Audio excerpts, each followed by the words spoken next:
Before we get started, these theories may contain spoilers. Number 15. Willy Wonka is a serial killer. Charlie and the Chocolate Factory was a beloved novel and movie for children and adults alike. Of course, as should be expected, a dark theory was brewed by several fans that Willy Wonka was actually a depraved serial killer. The theory states that Wonka, after having lived decades in solitude, grew mad over time. He was also livid about his competitors going to such great lengths to spy on his recipes and ideas. As a result of betrayal and madness, Wonka orchestrated a complex plan to kill children in the community as a form of revenge. Wonka purposefully led each child to the horrible accidents they experienced by paying close attention to their personalities and downfalls. Don't speak. For some moments in life, there are no words. This was how the Oompa Loompas had planned a song for every accident, despite it allegedly happening out of the blue. Furthermore, Wonka knew from the beginning that Charlie would be the only one to not completely break his trust. After he exacted his revenge, he planned to pass along his dark and devious chocolate empire to Charlie, to carry on his legacy of both murder and candy making. This is clearly a bit of a stretch, but seeing some darker moments of Gene Wilder's portrayal of the questionable Candy King gives this eerie theory a bit of validity. Parting is such sweet sorrow. Number 14. Inception. This layered trip of a film has countless theories floating around all over the web. One of the more popular theories, though, comes from the cliffhanging scene that the movie ends on. For those that have seen the flick, you know that when venturing into Dreamland, Cobb uses a totem to confirm he is actually dreaming. This same totem is used in the real world to help Cobb keep a grip on reality and assure he hasn't died in a dream. Throughout the entire film, we are made to believe that Cobb's totem is a spinning top. If he is awake, the top eventually stops spinning and falls over, but in a dream it just continues to spin until he stops it. At the end of the movie, as Cobb questions if he is awake, alive, dreaming, dead, or in some sick limbo, he spins the totem on a table. The camera zooms into the top, but the film ends just before it stops spinning.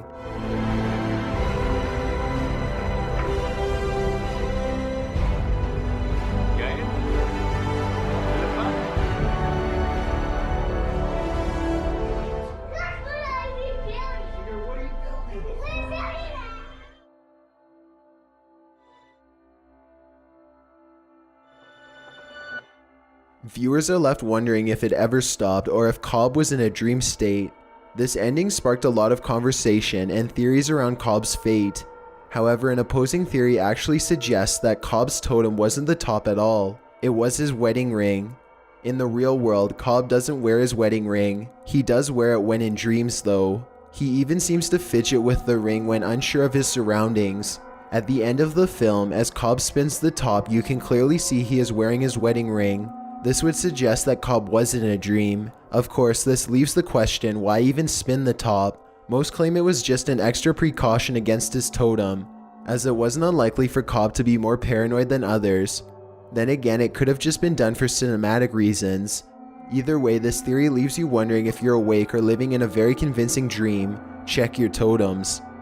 Number 13. Doc Brown's suicide. According to this fan theory, during the first test of the DeLorean, Doc Brown was ready to die. Just before his first test, Doc Brown explains that all of his past experiments have been failures, and that he was ready to give up on his life's work if this one didn't succeed. If you're looking deep enough, a mad scientist facing a lifetime of failed experiments would likely be depressed enough to end it all on the off chance things didn't work out. Allegedly, when he claimed he was ready to end his life's work, his life was included in that statement. This is why during the test he stands in front of the car, so that if things don't kick into proper gear, he will be put out of his misery on the spot. Luckily, the test is a major success, and through his adventures with Marty, he finds a new meaning for life. There are, of course, other much darker theories that Doc wanted to kill Marty with him. What's this? What's this?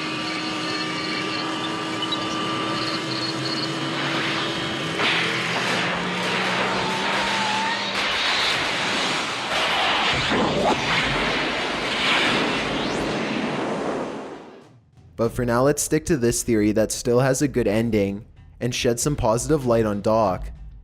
Number 12. Harry Potter Fantasy. The Harry Potter franchise, which spans over several novels and film adaptations, is a story many may know. Even if you're not a member of the massive fandom, You've likely still got an idea that it's the magical tale of a young wizard.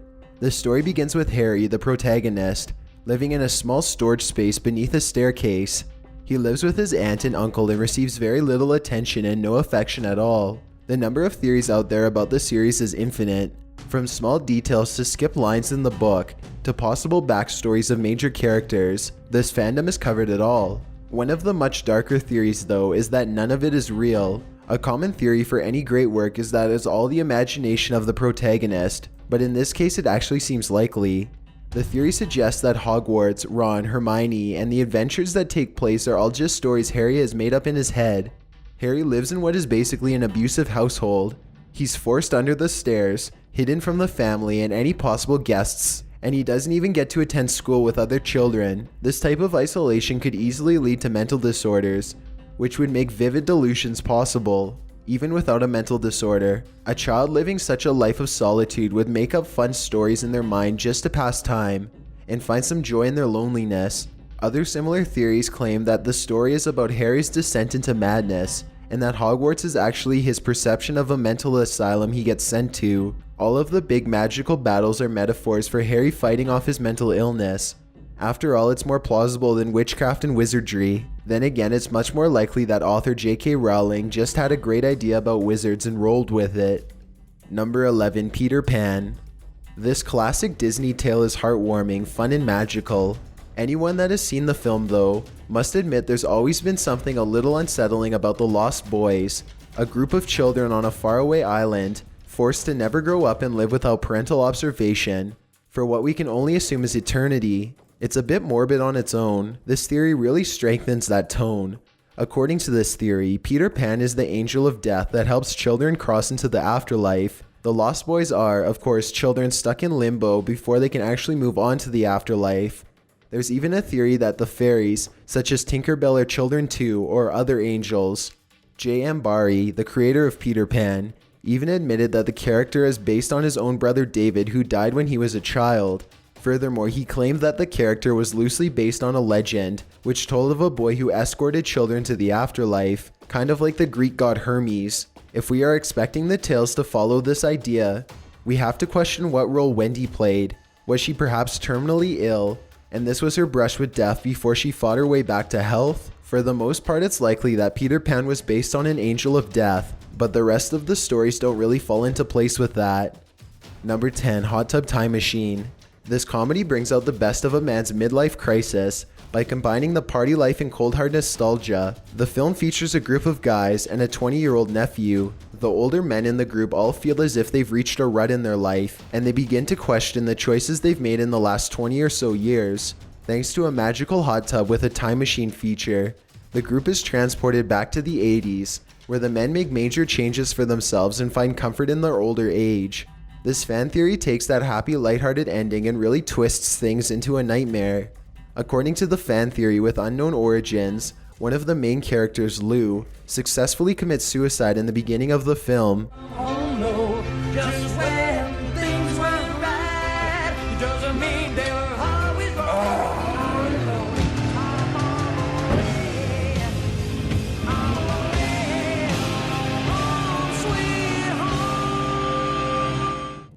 Everything that happens thereafter is a mix between a sci-fi limbo and an afterlife of success, fortune, and fame. While you can find comfort that this theory is likely untrue because of Hot Tub Time Machine 2, it does make you question your own reality and what beliefs you may have of the afterlife. Aside from that, it's a little creepy to know that someone out there looked this deep into a comedy and found something so dark. Number 9. The Thing. This 1982 sci-fi thriller left fans with a plethora of questions and concerns. The film features a parasitic extraterrestrial life form that assimilates other organisms and in turn imitates them. The ending is less than satisfying, but that didn't stop fans from brainstorming their own theories as to what the ending meant and the fate of the protagonists. At the end of the film, after a huge fight scene, Childs returns to Macready explaining that he had been lost in a storm. Macready offers Childs a drink from his bottle of scotch and gives a gentle laugh. He then goes to set up a chessboard and the scene ends. It is originally described as the two characters coming to terms with their inevitable fate. However, YouTuber Rob Ager pointed out that Childs was in fact infected by the Thing, and was later torched by MacReady, though this isn't shown in the film. The reason for this theory is that Childs would not have taken the bottle for fear of becoming infected, unless he was already infected. There's also other clues in the way the script is written, and in the DVD commentary of the film, thanks to fans like Rob Ager who dug deep into the details of a great cinema. Theories like this are born. If you'd like a full explanation of this theory, check out the links below. Number 8. Bruce Almighty. This 2003 comedy follows the life of a small-time reporter going through a rough patch in his life. Work isn't going well, his relationship is on the rocks, and Bruce generally has horrible luck. On his last straw, he harshly criticizes his job on live TV, explaining that God hates him and is doing his job terribly. After this, he receives a job offer, which happens to be the job of playing God. Through the rest of the film, Bruce is granted the same powers as God and learns a lot about himself, how life works, and what faith is all about. There's a pretty unsettling fan theory out there though, that suggests none of this actually happens. Bruce is going through a tough time and seems to snap on air. According to this theory, after snapping, Bruce just continued a downward spiral of decaying mental health. Be careful what you wish for, punk. No! Nope. Nope. I am a reasonable, sane human being. 44 Magnum, the most powerful handgun in the world. All of the God delusions are just that, delusions. Bruce is never granted God's powers, and he never meets God. After nearly being killed at the peak of his mental breakdown, Bruce finally receives appropriate psychiatric care, and that's why things go back to normal. Even if this theory were true, Bruce did learn a lot about how to live a better life and be a better person. Sometimes it takes a delusional mental breakdown to teach us a bit about how to be happy. Number 7. Toy Story 3. Of all the intense Disney theories that have been formulated over the years, this is by far one of the most bizarre. Journalist Jordan Hoffman is credited for bringing attention to this theory, that Toy Story 3 is a metaphor for the Holocaust, or at least mass genocide. The details are great, and the more you read into the concept, the more you will believe it to be plausible. We can't go over every piece of evidence, as a theory this huge deserves a video all its own. For the most part, Hoffman credits parallels between the toys being abandoned and locked in an attic the same way Jewish citizens were abandoned by their country and forced to stow away in attics and other hiding spaces. After being put away, Woody even holds a meeting to discuss their options. Apparently, this short speech is suspiciously similar to a scene from Roman Polanski's Holocaust drama, The Pianist. After this, they meet what Hoffman describes as the toy version of a Sonderkommando, a group of toys who are well fed and sheltered, but are forced to lead other toys to death and torture. By the end of the adventurous and oddly dark film, the protagonists find a safe, happy place to live. Hoffman compares this to the formation of the Israeli state. He even goes into detail on comparing the Claw to the Allied forces. Again, this seems like a huge stretch for a kids movie. Consider though that this is not unlikely for film creators to throw in subliminal messages, symbolism, or parallels. Cinema, after all, is just another form of art. A more intense and focused look on this theory will surely convince you. Number 6. Hanging Munchkin. This entry is more about an onset theory than a theory based around the film itself. A few years ago, a clip started going around of The Wizard of Oz, where there seems to be a hanging figure in the distance as Dorothy and her crew skip down the yellow brick road.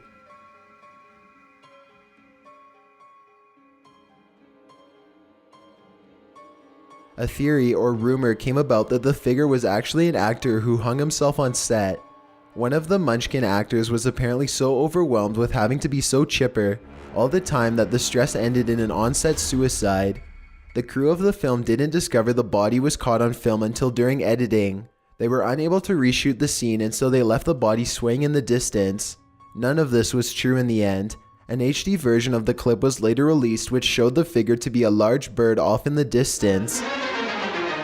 We're off to see the wizard, the wonderful Wizard of Oz. This does, however, go to show how easily a theory can spread and mislead viewers. Number 5. Totoro. Yet another dark theory about a heartwarming kids movie. My Neighbor Totoro is one of the great works by Hayao Miyazaki and Studio Ghibli. The story follows two young girls who have recently moved to the country with their father after their mother fell ill. Through adorable adventures and breathtaking art, they meet forest spirits who live nearby. This theory suggests that Totoro is actually the god of death, and when May finds her younger sister's sandal near a pond, she had actually already drowned.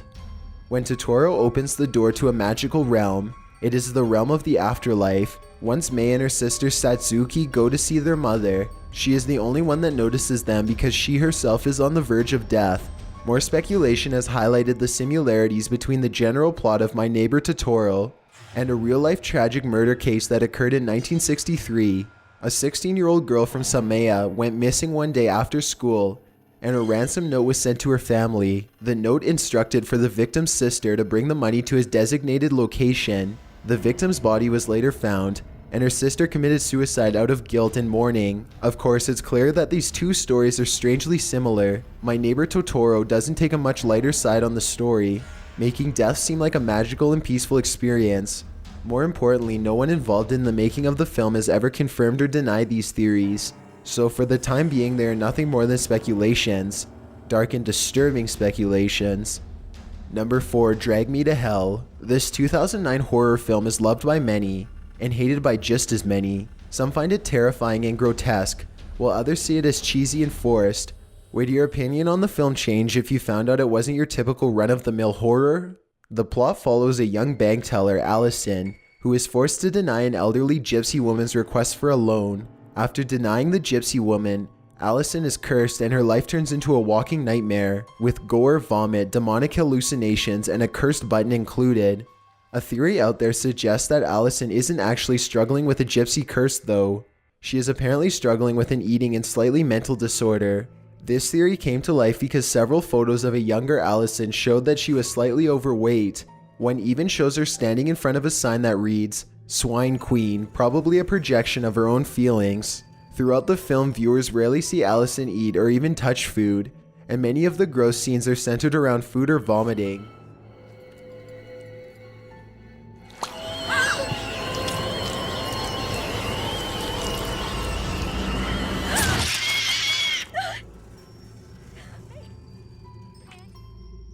Those that dug deep enough into the film even noticed that when food was on screen, Allison would be attacked by the so-called demon shortly after. I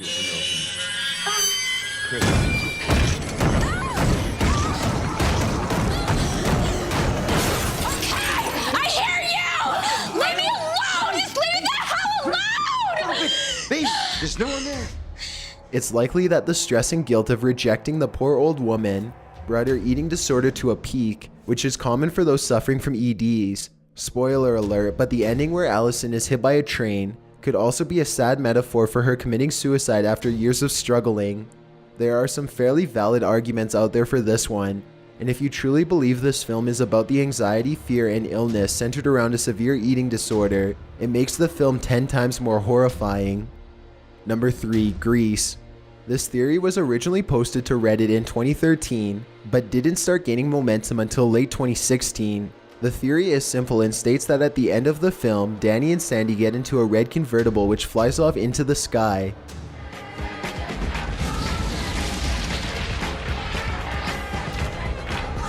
Of course, even for its time, this was an odd scene.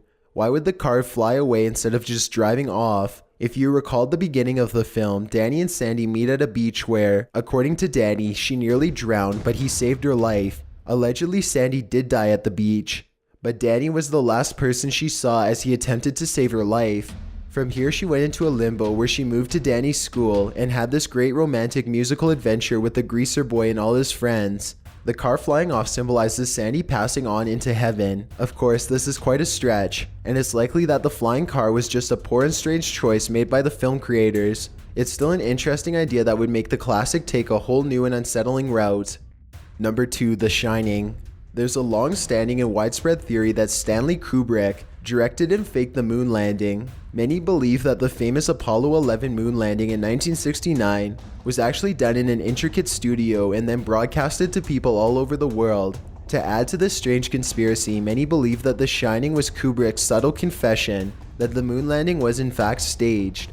There have been countless interpretations of this theory, and 2 entire documentaries have been dedicated to organizing the details and uncovering the so-called truth. Some signs from the film that many believe to be Kubrick's confession include: several characters are wearing red, white, and blue throughout the first half of the film. The hotel was built on Indian burial grounds, much like America as a whole. One character has an American flag stationed in his office despite the heavy Native American decor around the rest of the settings. When Danny plays with the toys in the hallway, he is wearing an Apollo 11 sweater. The hexagonal pattern on the carpet changes directions on purpose. A hexagon is the shape of NASA's launching pads. The list really goes on endlessly as people have nitpicked every detail and brought some sign of confession from them. One doing some research on the theory may completely buy it, but others disregard it as far stretched as unfair. The truth is really up for viewers to decide. Before we get to number 1, my name is Chills and I hope you're enjoying the video so far. If you've ever been curious as to what I look like in real life, then follow me on Instagram at DylanIsChillinYT with underscores instead of spaces. I also have a Twitter at YT_chills where I post video updates. I'd really appreciate it if you followed me, and feel free to send me a DM if you have any questions or suggestions. If you'd like to see more of these videos in the future, then hit that subscribe button because we upload new countdowns every Tuesday and Saturday. Number 1, aliens or demons. M. Night Shyamalan is a famous director known for his symbolism and major plot twists.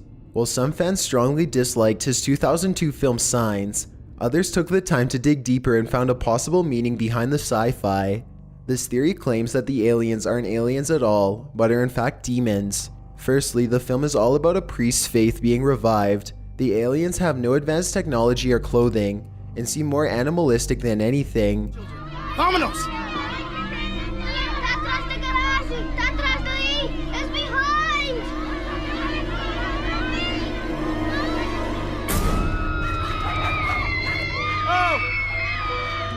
Those that come into contact with the so-called aliens see them based on their own mind state. The creatures have bad reactions to not only water, but specifically holy water. There are countless crucifixes spotted throughout the film, and the creatures behave more like tricksters in place to wreak havoc than intelligent beings with a goal in mind. This is yet another theory with limitless details, and it really opens the floor for discussion on what many saw to be a flop of a film. Thanks for checking out this video. Be sure to subscribe because we upload new countdowns every Tuesday and Saturday. Or if you're still not convinced, here are some of our other videos that I think you'd like. Enjoy!